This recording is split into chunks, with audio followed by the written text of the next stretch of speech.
नमस्ते दोस्तों, स्वागत है आपका स्मार्ट लर्न हब पर।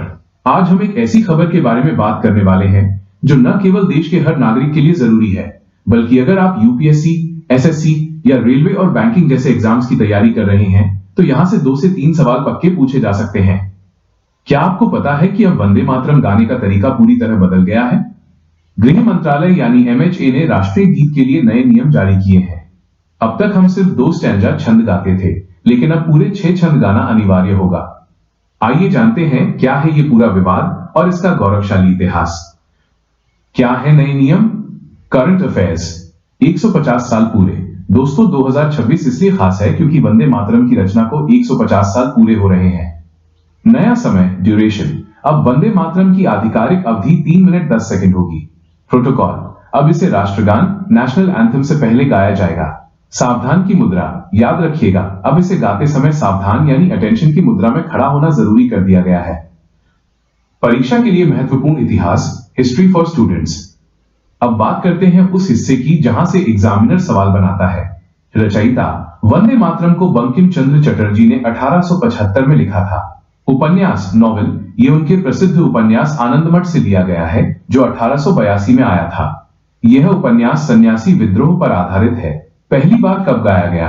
ये सवाल एसएससी में बार बार आता है। इसे पहली बार 1896 के कलकत्ता कांग्रेस अधिवेशन में रविंद्रनाथ टैगोर ने गाया था। उस अधिवेशन के अध्यक्ष थे रहीमतुल्लाह एम सयानी। क्रांतिकारी महत्व, 1905 के बंगाल विभाजन के समय यह गीत आजादी की लड़ाई का सबसे बड़ा नारा बना। संवैधानिक दर्जा, 24 जनवरी 1950 को इसे आधिकारिक तौर पर राष्ट्रीय गीत, नेशनल सॉन्ग घोषित किया गया। अनुवाद, ट्रांसलेशन, याद रखिएगा, इस गीत का अंग्रेजी में अनुवाद क्रांतिकारी श्री अरबिंदो घोष ने किया था। उन्होंने ही इसे भारत के राष्ट्रवाद का महामंत्र कहा था।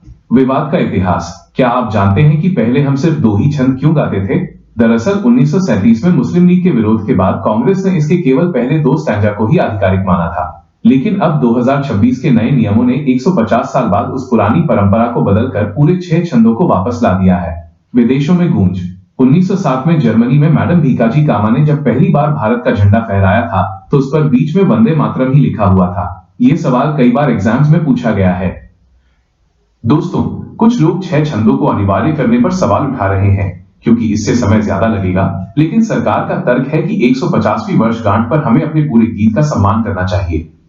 एक स्टूडेंट के तौर पर आपको बस ये ध्यान रखना है कि राष्ट्रीय गान, जाना गाना माना, और राष्ट्रीय गीत वंदे मातरम दोनों का संवैधानिक दर्जा बराबर है। तो ये थी वंदे मातरम से जुड़ी पूरी जानकारी।